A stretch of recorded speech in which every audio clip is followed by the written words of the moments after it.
Assalamualaikum warahmatullahi wabarakatuh. Kembali lagi di sini bersama saya Diki Nuari. Di sini saya akan membicarakan berkenaan dengan cara belajar yang asik di masa pandemi saat ini. Oke, kita langsung saja ya. Untuk membahas gimana cara belajar yang asik itu, kita harus tahu dulu why-nya ya, why-nya. Gimana sih kemudian kita harus membahas soal ini ya? Ini adalah perkara yang mungkin kita semua sudah pernah lakukan ya, dan itu hal yang sepele ya mungkin menurut kita, yaitu belajar ya.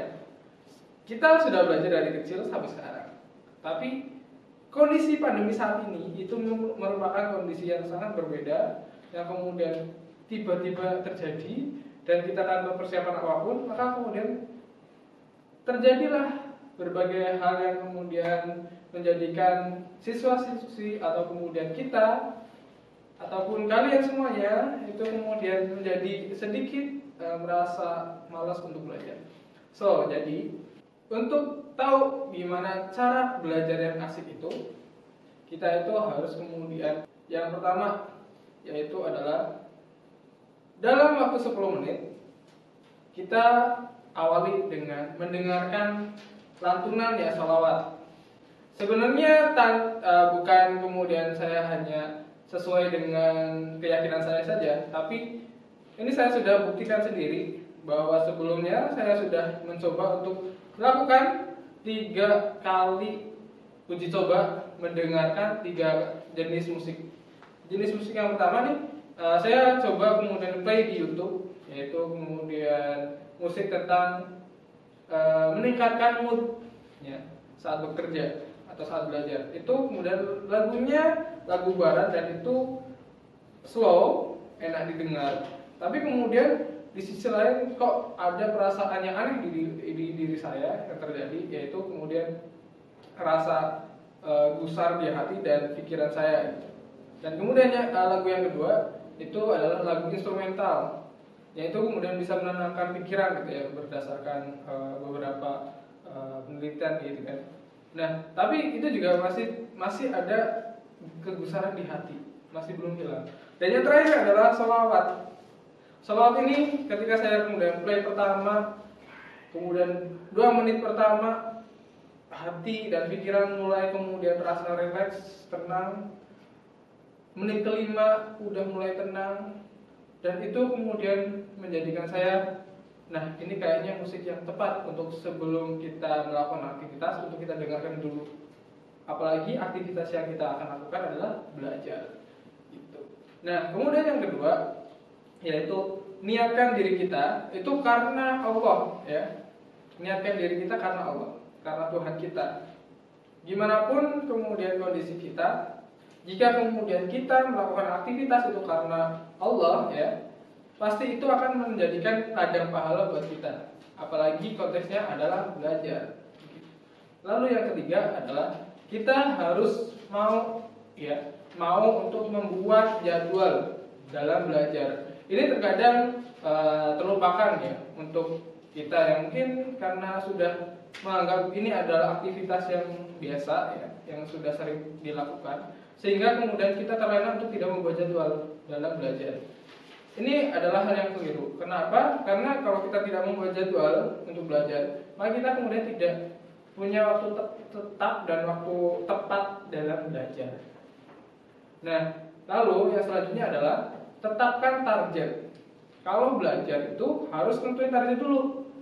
Saat ini saya itu belajarnya tentang hal apa. Kalau kemudian kita sudah menetapkan target, otomatis kemudian diri kita akan lebih fokus dalam belajar. Nah, selain itu, selain menetapkan target, kita harus mendisiplin suasana belajar kita itu agar lebih enak dan nyaman. Mendisiplin suasana belajar ini bisa kita lakukan dengan menata rapih kamar kita, misalnya kalau kita belajar di kamar, atau kemudian menata rapi meja belajar kita agar ketika belajar enak dipandang. Lalu yang selanjutnya adalah kita harus menyiapkan makanan dan cemilan. Kenapa? Karena ya kita tidak menutup kemungkinan ya ketika kita belajar otomatis otak kita itu akan bekerja. Ketika otak kita bekerja, maka kemudian ada yang namanya kelelahan dalam otak kita. Maka kemudian kita harus kasih suplemen-suplemen berupa cairan dan kemudian makanan. Maka jangan lupa siapkan minuman dan cemilan. Selain itu, kita perlu tempat khusus ya dalam belajar. Kenapa sih kemudian harus ada tempat khusus? Kan bisa di tempat yang terbuka atau yang ramai. Tempat yang khusus ini menandakan bahwa itu adalah tempat di mana kita harus kemudian bisa belajar dengan baik. Tempat di mana kemudian kita harus bisa fokus dalam belajar. Kalau kita sudah menetapkan tempat yang khusus, otomatis di situ sudah berarti sudah tersedia segala peralatan yang ada.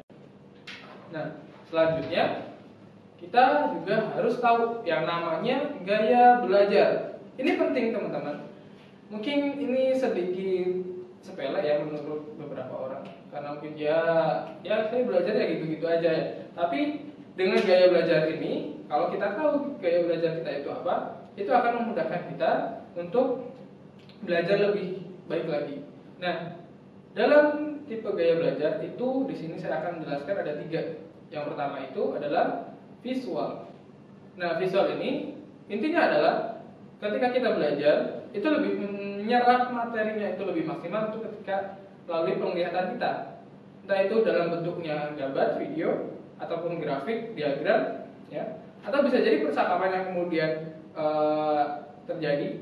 Kita kemudian bisa beberapa orang juga menangkap sesuatu baik dengan ucapan atau mimik ya, mimik yang bergerak dari gurunya atau dari mentornya, itu kemudian bisa juga untuk membantu menyerap ilmu yang disampaikan. Lalu yang kedua itu adalah gaya belajar auditori. Gaya belajar auditori ini sudah jelas ya bahwa gaya belajar ini itu melalui pendengaran. Jadi sensitifnya itu di bagian pendengaran. Entah itu belajarnya lewat kemudian video yang kemudian didengarkan benar-benar suaranya, atau kemudian lewat audio yang kemudian itu isinya tentang materi. Tapi untuk orang auditori ini jangan sekali-kali kemudian belajarnya sambil dengerin musik. Kenapa? Orang auditori ini kalau belajarnya sambil dengerin musik, otomatis yang sensitif kan telinganya, auditorinya. Otomatis yang masuk duluan adalah musiknya dulu, bukan materinya, gitu.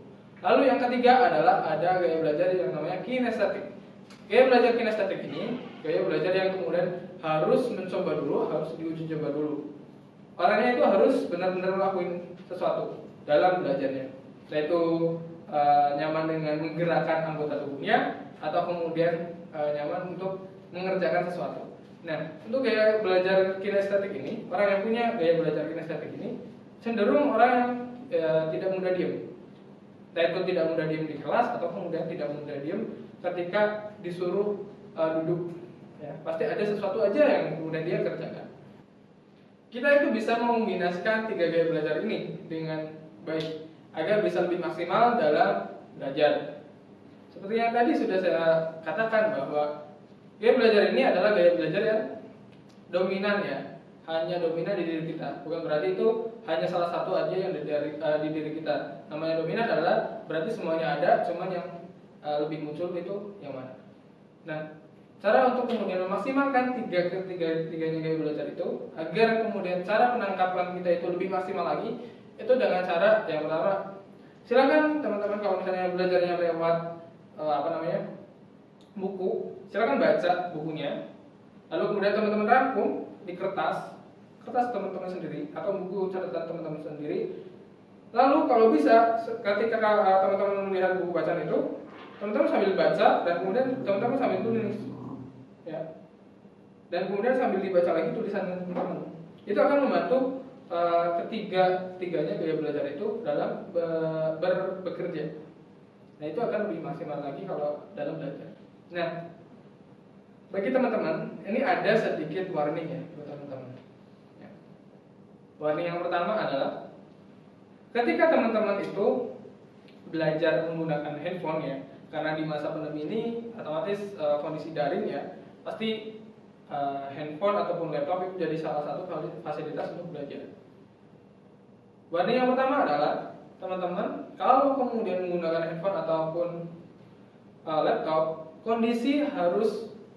Nah, bagi teman-teman, ini ada sedikit warning ya buat teman-teman. Ya.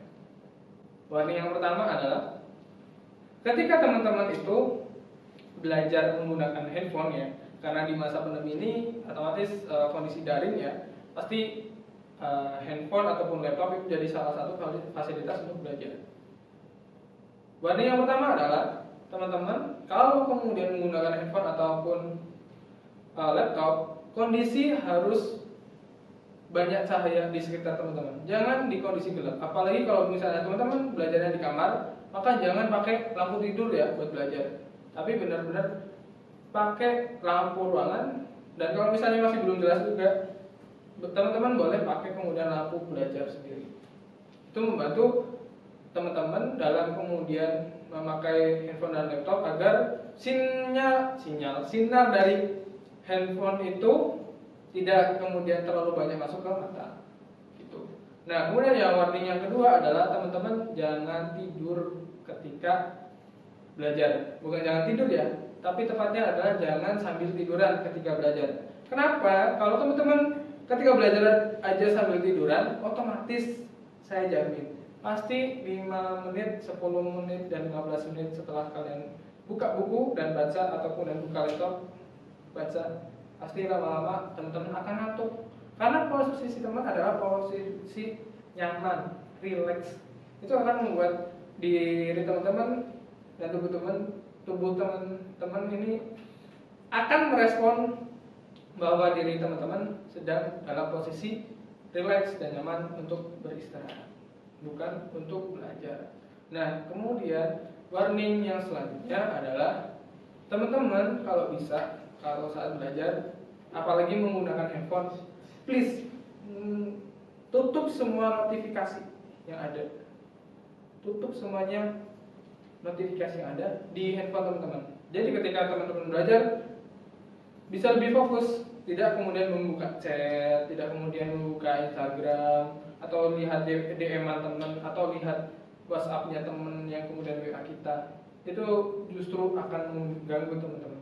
Dan kalau bisa nih, saya sarankan kalau ada buku paket, kenapa harus dengan handphone? Ya.